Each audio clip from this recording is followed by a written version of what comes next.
Hey everyone, it's Melinda here. This is going to be my video for my labor and delivery story. I apologize that I haven't done it sooner. My recovery after having Scarlett has not been easy at all. She will be 10 weeks Sunday. I can't believe it's been 10 weeks almost since I've had her. Like, time is flying by. It's nuts. It is completely nuts. Anyway, bear with me. I'm going to try to wing this. I've tried this video like 10 times already, and I'm just ready to just get through it. Anyway, I'm going to start a few days before I had Scarlett, when it all started, when I knew I was going to have her very soon. The Thursday before I had her, because I had her on a Sunday. I had her on March 9th. The Thursday before I had her, I had an appointment with my OB, and she checked me at my appointment and told me that I had progressed to 3 centimeters and that I was 70% effaced, and she didn't think I was going to make it by the time she got back from vacation. And I said, vacation? She was like, yeah, I'm going on vacation. I don't think you're going to make it until I get back. And the on-call will have to deliver you. And I'm like, no, like, I want you to deliver me, you know? Like, I didn't want anybody else, but, you know, I had to do what I had to do. Anyway, after my appointment with her, I started bleeding. And I'm like, well, they say, you know, spotting after an exam is normal. And then the bleeding started picking up. And I was like, well, this isn't normal. It's almost as heavy as a period. It was bright red. I went to labor and delivery. And they pretty much told me that I was fine and sent me home. And I'm like, I don't think I'm fine. Anyway, the following day, which was Friday, I started having regular contractions coming every 30 minutes. And I'm like, oh yeah, I'm going to have her very soon. Like, I thought I was maybe going to have her that night, but I didn't. Saturday came and my contractions went from like 30 minutes to 20, from 20 to 10. And I tried to sleep that night and I couldn't. And my contractions went to like 7 minutes apart and started getting more intense as they went on. And I got up to use the bathroom and my bleeding had gotten a lot worse and my contractions jumped to like 2 minutes apart. So I woke up my husband and I said, we are having a baby. I am definitely in labor. Let's go. Because I told them, I was like, I am not going back to labor and delivery until I am like in excruciating pain. My contractions 2 minutes apart, I'm crowning or my water breaks. Like, I am not, you know, going back until then. Because I was in a lot of pain from Thursday to Sunday until I had her. A lot of pain. Like, not just contractions, but just in general. Like, I was ready to have her. I was done. I think I had her, I was 38 weeks and 4 days, I do believe, when I had her. Anyway, we got to labor and delivery and they hooked me up and everything. And they were like, yep, you're having contractions every 1 to 2 minutes apart. So they transferred me over to the delivery room and we called all of our family, texted everybody, posted on Facebook. I tried to call my best friend Elaine because she was supposed to be there and she wasn't answering her phone. I'm like, oh my gosh, I'm going to have the baby without her and she's not going to be here. But she made it. Luckily, she made it. Hold on one second. I'm going to check on Scarlett. I had to check on Scarlett real fast. She's right around the corner over here. Anyway, so, like, my contractions started getting more and more intense, like, to where I couldn't even handle it. They were a lot worse than my other two kiddos that I had natural labor and delivery with. And I'm like, oh man, these are bad. Like, I felt them more on my right side. And I'm like, there's something doesn't feel right, is what I kept on saying to myself. And like, I was screaming because they were so bad. And I'm like, you know what? I want an epidural. I want an epidural. And like, my husband's like, no, you didn't want an epidural. I'm like, well, I want one. I'm just tired of this pain. So they called an anesthesiologist and it took him like 45 minutes to get up to my room. He started giving me the epidural, and once he stuck it into my back, my blood pressure shot up and my heart rate shot up really fast, and like, it scared me. I'm like, is this normal? Is it supposed to do that? You know, like, asking all these questions. He's like, you're fine, you're fine. And I'm like, okay. You know, and I'm like waiting for this. He gets all done and everything, and I get laid back down. My blood pressure stabilizes. My heart rate goes back down. And I'm thinking, you know, I'm going to get this relief. No, I didn't. Like, I'm sitting here waiting for it to happen. Like, something to happen to where I get some relief, and nothing happens. And I'm like, what is going on? Like, I felt like I was in more pain than I was before he gave it to me. And I felt worse after he gave it to me than I did before he gave it to me. Like, it was so bad. I'm like, I wish I would have never done this. The nurse came in. I told her it wasn't working. She did a couple things, and she's like, no, it's not working. I said, obviously, it's not working. So the anesthesiologist came back up and put more medicine in it, and it did nothing. And he was like, well, it looks like your epidural didn't take. And I was like, obviously it didn't. So, yeah, that didn't work. Then they asked me if I wanted pain medicine. And then the resident doctor was like, well, if we give her this medicine, we're going to have to do CPR on the baby. And I'm like, whoa, whoa, whoa, whoa, what? CPR on who? And she's like, oh, nothing. And I'm like, really? Like, my best friend, she was like, wow. And I'm like, yeah, no, I don't want no pain medicine or anything. No, no, you know, like, you guys are scaring me. They made me feel so uncomfortable. I did not want to be there. Like, it was horrible. It was horrible. Like, I did not like the doctor that delivered me. Like, they were so mean to me. Like, when they were telling me to push and bear down, they told me I was doing it wrong. I wasn't supposed to breathe. I had to hold my own legs. I couldn't do this. I couldn't do that. I couldn't, you know, I'm like, whoa, leave me the heck alone. Like, when they walked out of the room, I started pushing on my own without them in there because I didn't want them near me or around me.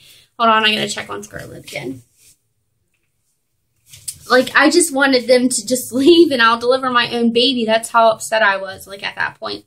Because they were scaring me so bad. Like, so bad. They were making it the most horrible experience ever. Oh, yeah. I forgot to mention, if you're expecting this to be all rainbows and butterflies, it's not. So you might want to click off my video now because my labor and delivery was not at all wonderful. But it was 100% worth it because Scarlett is perfect and I would go through it again to have her again. Like, I would, because she's my baby.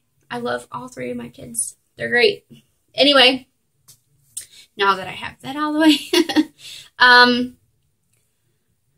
like, they came in 3 separate times having me push. And the last time, like, I just got all this strength with all my strength and all my right, even though it felt like my body was being ripped apart on my right side. Like, I was just, like, with all my might and everything, I just started bearing down, and I did not stop. And they're like, yes, you're doing it, you know, like, and I felt the ring of fire. They're like, oh, she's coming. I was like, yeah, I can feel it. It burns, you know, like, shh, quit talking. I'm trying to concentrate on pushing her out. And then they cut me. They did an episiotomy, like, towards my right side.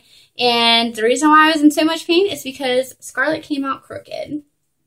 She did not come down straight. She came out crooked. And that's the reason why my labor and my delivery was so terrible, is because she was not in there correctly. She didn't come out correctly. Yeah, anyway, she came out and, like, her cry seemed weak at first, and I started freaking out, and they're like, oh no, she's fine. And then she started, like, wailing, crying. I was like, yes, the most beautiful sound I've ever heard. Like, I felt so relieved. Like, everything just lifted off of me. I could finally breathe. My baby is crying. She's perfect.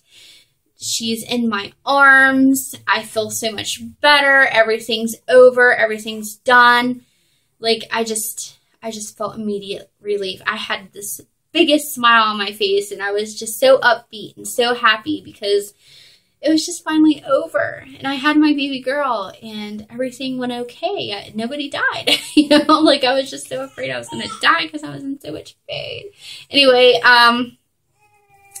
yeah, so, anyway, after I had her and stuff, I held her for a little while, and then they asked, and I nursed her, and she was, like, the pro nurser, like, right off the bat, and I was so excited about that. And they took her, to, the nursery to, you know, give her a bath, give her her shots, take blood, all of that, whatever they need to do. And I was sitting there eating, and all of a sudden I got this sharp pain, like right on my right butt cheek. And I'm like, oh man, that hurt. And then it got a little bit worse. And I'm like, what is going on? And then it got even more worse. I was like banging on the nurse's collar because it started getting really bad. And by the time the nurse got in there, I was like in so much pain. I was like, what is going on? And she was like, do you got to use the bathroom? I was like, maybe that's what I need to do. Maybe I need to use the bathroom. So I got up and I walked to the bathroom and I tried to use the bathroom. I couldn't pee at all. And I'm like, I feel like I have to pee, but I can't pee. You know, and I was like, and this pain's getting worse. And then I could barely walk back to my bed. And then the pain just got worse and worse to where I ended up screaming and I was going into shock. That bad. Like, it was that bad. And the resident came in and she checked me down there and she's like, well, I see where part of your incision's open a little bit. We might have to stitch that again. But I think it's your episiotomy. And I said, no, this is my third episiotomy. No, there's something wrong. So I reached down there and I started feeling around myself, and then I felt this big, huge bulge, this mass on my right side. And I said, oh my gosh, I feel it. It's all hard and it's big. Like, it was big, like both of my hands. Like from my vagina clear over to my butt cheek down my right thigh. And she like felt, and she's like, oh no, she's like, you have a hematoma.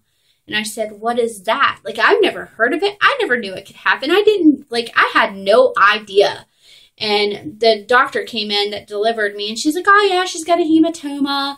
Give her some Dilaudid and pack her with ice, and then just walked out. Really? That's all you have to say? That pain was worse than my labor and delivery. Literally. So I would not wish that on anybody. I hope nobody develops a hematoma after delivery. That's all I gotta say. They gave me Dilaudid. It didn't do anything for me at all. Nothing. All it did was make me sick and make me dizzy and make me to where I couldn't even function. Give me 1 second. I'm gonna go get the baby. 1 second.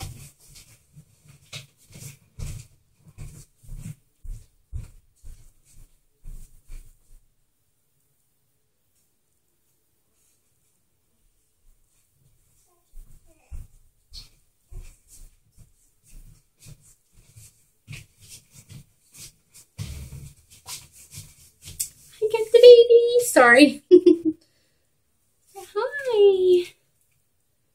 Say hi. My little smiley butt. She's so happy. See, I'm such a happy girl, huh? Anyway, like, it took several hours for the pain to go away to where, like, I felt like I had to scream because it was so bad. And then after them packing me with ice down there and stuff, it started to not hurt so bad. I was in excruciating pain for like 3 weeks after I had her because of the hematoma. I refused to take any pain medicine because I was nursing. I couldn't sit down. I couldn't lay down. I couldn't stand up. Like, it was terrible. Like, I was in constant pain. Anyway,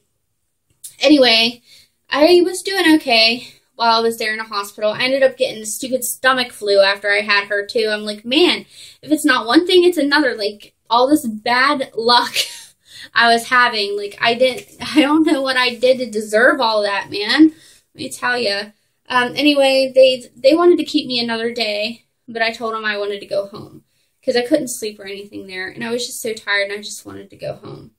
So I went home and, like, I just didn't feel right the next day, and I started running a little bit of a fever, and I was in so much pain, like, I couldn't even stand it, so I ended up going to the ER, and they checked my blood pressure. It was, like, 180 over 120, like, really high.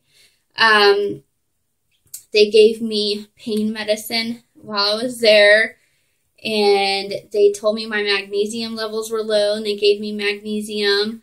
They told me I had a blazing UTI, and they gave me IV antibiotics.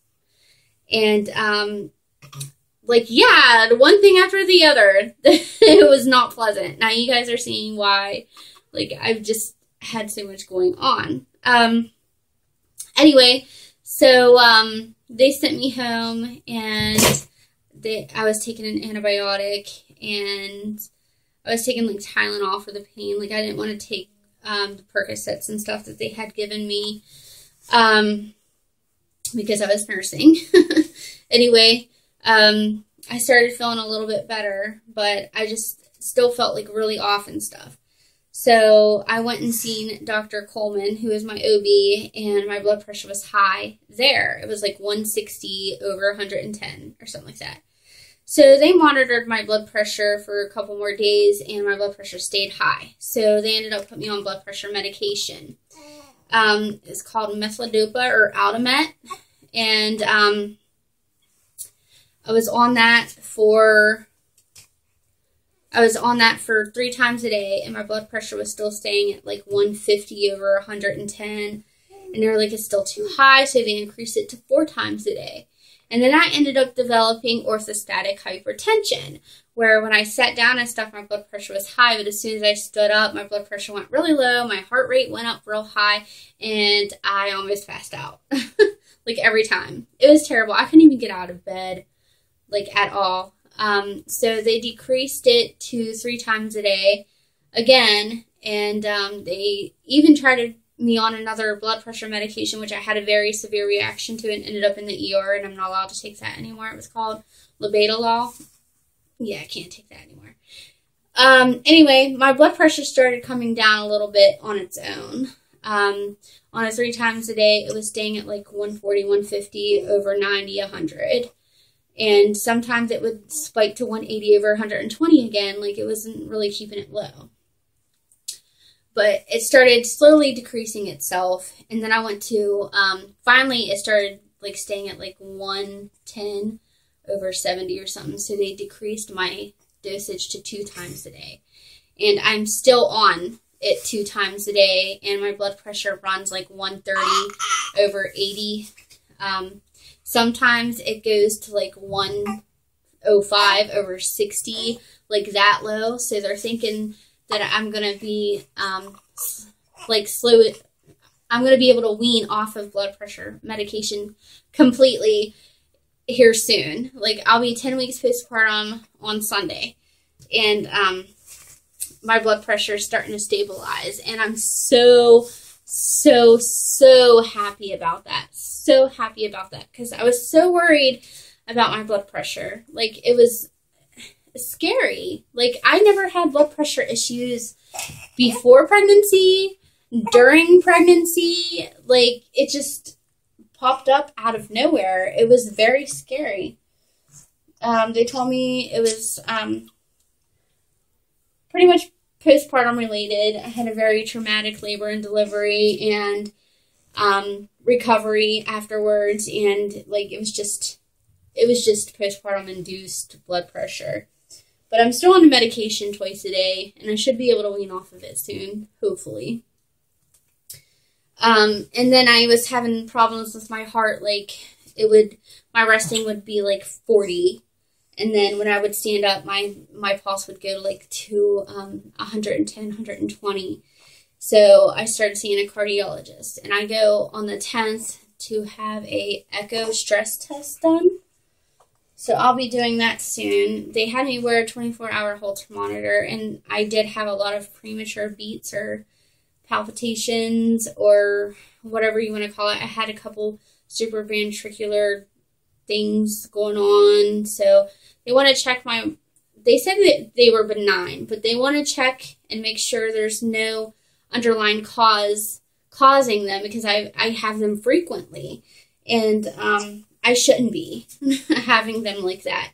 And I feel every single one of them, and they make me panic.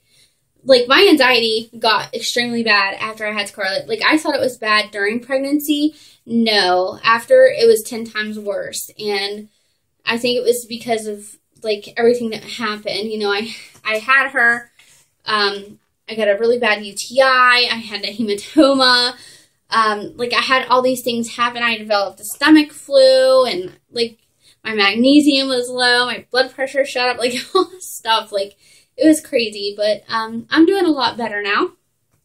A lot better. My anxiety is nowhere near as bad as it was. I am doing oil or essential oil therapy, and it's worked a lot. Like, I don't want to take anything while I'm breastfeeding. Like, I have to take the blood pressure medication. I have no choice but to take that, but I don't want to take anything for anxiety and stuff. So the essential oils, I am hoping will like work really well. I've learned to manage my anxiety on my own. I'm still seeing my counselor. But it's gotten a lot better, and my blood pressure is getting better, and my hematoma is completely healed. And I finally started my first period 3 days ago from having her. So everything, my body's finally starting to get back to normal. It's taken a lot longer this time than it did with my other two. But I was also a lot younger then, so I can tell age definitely makes a difference for some people, especially me. But I will not be having any more children. Scarlett is my last. And she's just perfect, and all my kids are such a blessing, and they're all perfect. And I would do it over again if it meant that I could have them. I wouldn't change anything. I wouldn't.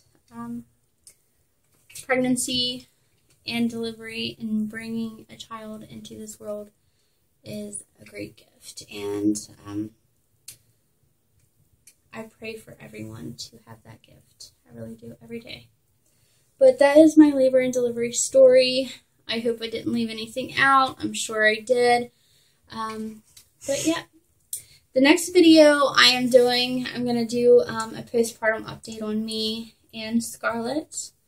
So you guys know where we're at now and how we're doing now.